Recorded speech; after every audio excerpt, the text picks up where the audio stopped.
नमस्कार। आज मैं आपको योगिनी एकादशी के बारे में संपूर्ण जानकारी देने जा रही हूँ। आषाढ़ माह के कृष्ण पक्ष की एकादशी तिथि को योगिनी एकादशी कहा जाता है।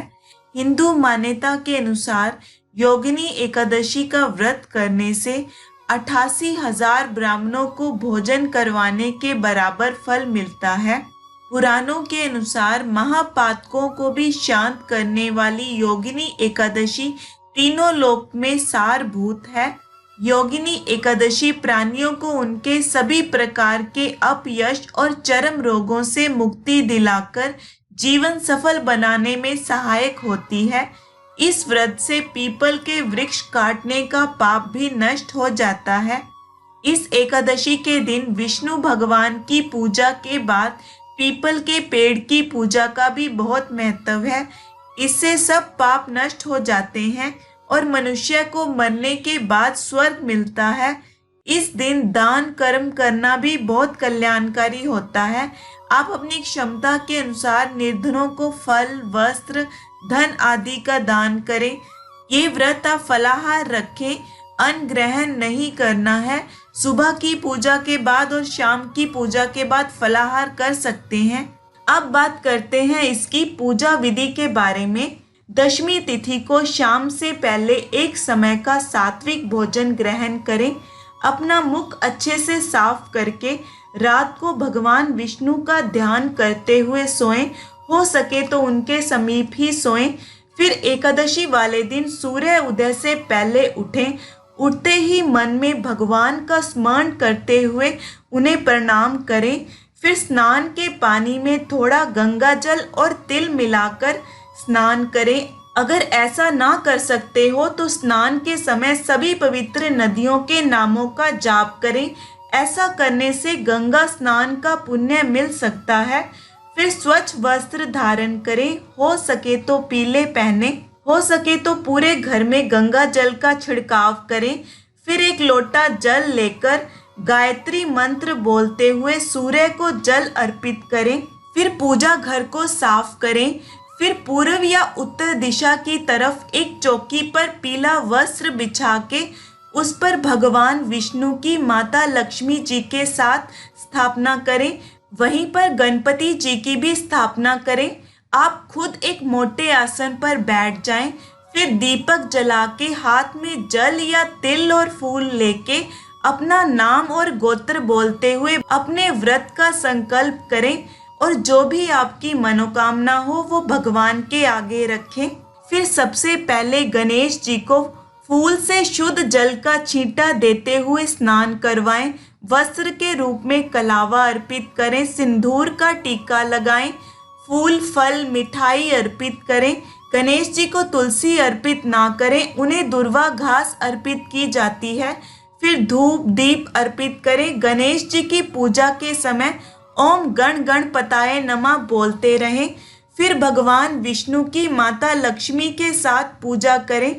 अगर शालिग्राम या विष्णु जी का बाल गोपाल स्वरूप हो तो आप उनकी भी पूजा कर सकते हैं। पूरी पूजा के समय ओम नमो भगवते वासुदेवाय बोलते रहें। पहले शुद्ध जल का छींटा देते हुए स्नान करवाएं। फिर कच्चे दूध, दही, शहद, शक्कर, घी से बने पंचामृत में तुलसी दल डालकर इसका छींटा देते हुए स्नान करवाएं। फिर शुद्ध जल से करवाएं। फिर पीला कपड़ा अर्पित करें या वस्त्र के रूप में कलावा अर्पित करें। फिर हल्दी केसर से या पीले चंदन से तिलक करें। केवल हल्दी से भी तिलक कर सकते हैं। अपने भी तिलक लगाएं। फिर तुलसी दल, तिल, हो सके तो जनेऊ भी अर्पित करें। नारियल पे कलावा बांध के तिलक लगा के अर्पित करें। पीले फूल अर्पित करें। फिर उनको मौसमी फलों, पंचामृत, मेवे, पीली मिठाई का भोग लगाएं। उनको किसी भी चीज का भोग लगाएं। तुलसी दल डाल के ही भोग लगाएं। जल पीने के लिए अर्पित करें। दक्षिणा अर्पित करें। धूप दीप अर्पित करें। भोग लगाते समय बोले, हे जगदीश्वर, आप दीनों को शरण देने वाले हैं। इस संसार रूपी सागर में फंसे हुओं का उद्धार करने वाले हैं। हे कमल नयन, हे मधुसूदन, हे जगन्नाथ, हे पुंडरीकाक्ष, आप लक्ष्मी जी सहित मेरे इस तुच्छ भोग को स्वीकार करें। फिर हाथ में तिल फूल लेके योगिनी एकादशी की कथा पढ़े या सुने। सुनने के बाद भगवान को प्रणाम करते हुए ये तिल फूल भगवान के आगे छोड़ दें। फिर विष्णु जी की माता लक्ष्मी जी के साथ या तो कपूर से आरती करें या तिल के तेल या घी के दीपक से आरती करें। विष्णु सहस्त्र नाम का पाठ करें। फिर भगवान विष्णु के मंत्र ओम नमो भगवते वासुदेवाय का आसन पर बैठकर 108 बार जाप करें। पूजा के बाद भगवान से जाने अनजाने में हुई गलतियों के लिए माफी मांगे। पूजा के बाद भोग लगाया हुआ सामान कुछ प्रसाद की तरह घर में बांट दे, बाकी गरीबों में बांट दे। पूरा दिन भगवान विष्णु का मन ही मन मंत्र बोलते हुए स्मरण करते रहें। दिन में सोना नहीं है। शाम को दीपक जला के भगवान विष्णु की माता लक्ष्मी के साथ आरती करें। तुलसी के पास दीपक जलाएं और उनका मंत्र बोलते हुए 5, 7, 11 या 21 बार परिक्रमा करें। ये मंत्र है महाप्रसाद जननी सर्व सौभाग्य वर्धिनी आदि व्याधि हरा नित्यम तुलसी त्वम नमोस्तुते। फिर हाथ जोड़ के तुलसी माता से सुख समृद्धि की प्रार्थना करें। रात को भगवान के सामने बैठ के भजन कीर्तन करते हुए जागरण करें। पूरी रात ना कर सके तो कम से कम मध्य रात्रि तक जरूर करें। रात्रि को जमीन पर ही सोना चाहिए। सोने से पहले भगवान से क्षमा याचना करें कि उनसे भूल से कोई भूल हो गई हो तो उन्हें क्षमा करें। अगले दिन सुबह फिर से भगवान की पूजा करें। पूजा के बाद ब्राह्मण को भोजन करवा के अपनी क्षमता के अनुसार दान दक्षिणा दें। किसी गरीब को भी भोजन करवा के दान दक्षिणा दें। ओम नमो भगवते वासुदेवाय बोलते हुए दान करें। अगर आप किसी वजह से ब्राह्मण को दान नहीं दे सकते हो तो गरीबों को भोजन करवा के दान दक्षिणा दें। साथ ही पक्षियों को दाना डालें, गाय को रोटी गुड़ डालें। ये सब करते समय ओम नमो भगवते वासुदेवाय बोलते रहें। इसके बाद खुद पहले जल तुलसी के पत्ते डाल के ग्रहण करें, फिर सात्विक भोजन ग्रहण करें। अब नियमों के बारे में बात करते हैं। सुबह शाम पूजा में साफ सुथरे कपड़े पहने। इस दिन गीता का पाठ भी जरूर करें। एकादशी वाले दिन तुलसी नहीं तोड़नी। एक दिन पहले तोड़ के रख लें या फिर तुलसी के गिरे हुए पत्तों को साफ जल से धोकर पूजा में उपयोग करें। एकादशी पर चावल भूलकर भी नहीं खाने चाहिए। व्रत नहीं रखते हो तो भी नहीं खाने चाहिए। दशमी के दिन से ही ब्रह्मचर्य का पालन करें। एकादशी वाले दिन सफाई करते वक्त ध्यान दें कि सूक्ष्म जीवों की हत्या ना हो जाए या दशमी तिथि को संध्या से पहले अच्छे से घर साफ कर लें। काम, क्रोध, लोभ, मोह, अहंकार का त्याग कर भगवान की शरण में जाना चाहिए। जितना हो सके दूसरों का भला करें, ईश्वर आपका भला करेंगे। जो लोग एकादशी का व्रत ना कर सके उन्हें अपने खान पान और व्यवहार में सात्विक रहना चाहिए। प्याज, लहसुन, मांस, मदिरा से दूर रहें। जितना हो सके मौन रहें ताकि मुंह से कोई गलत बात ना निकले। सभी प्रकार की पूजा पाठ की सामग्री शुद्ध और साफ ही प्रयोग में लाएं। कांसे के पात्र, गोभी, बैंगन, सीताफल, शलजम, गाजर, टमाटर, सरसों का तेल, शहद, पालक, उड़द की दाल, चने, मसूर की दाल, नमक, हल्दी का इस्तेमाल ना करें। एकादशी वाले दिन अन्न ना खुद खाएं ना किसी और को दें। किसी निंदक बुरे इंसान से बात ना करें।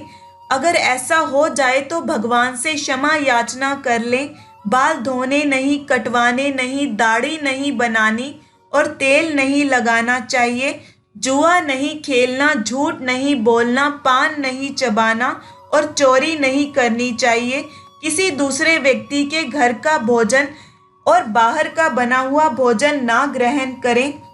केला, आम, अंगूर, बादाम, पिस्ता, दूध, दही, आलू, सेंधा नमक का सेवन कर सकते हैं।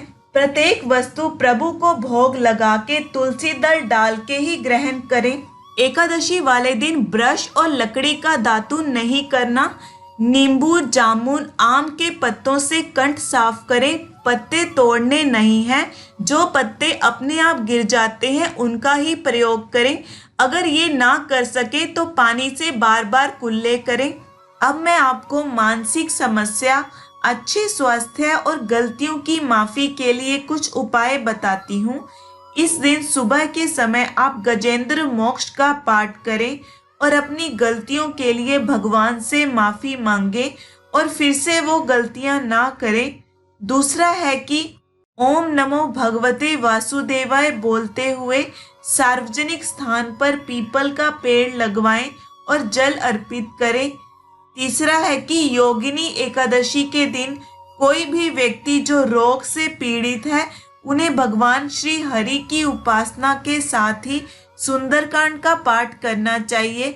इससे उनके कष्ट मिट जाते हैं और उत्तम फल मिलता है। अब मैं आपको पारण के बारे में बताती हूँ। एकादशी व्रत का पारण द्वादशी तिथि खत्म होने से पहले करना चाहिए।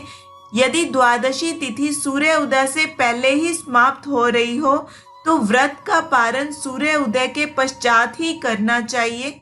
एकादशी व्रत का पारण हरिवासर के दौरान भी नहीं करना चाहिए। हरिवासर द्वादशी तिथि की पहली 1/4 अवधि होती है। व्रत तोड़ने के लिए सही समय प्रातःकाल होता है। मध्याह्न के समय पारण नहीं करना चाहिए।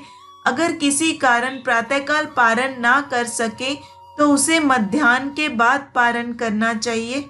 भगवान विष्णु और माता लक्ष्मी की कृपा आप सब पर हमेशा बनी रहे और आप सबके जीवन की सब दुख तकलीफें दूर हो जाएं। धन्यवाद।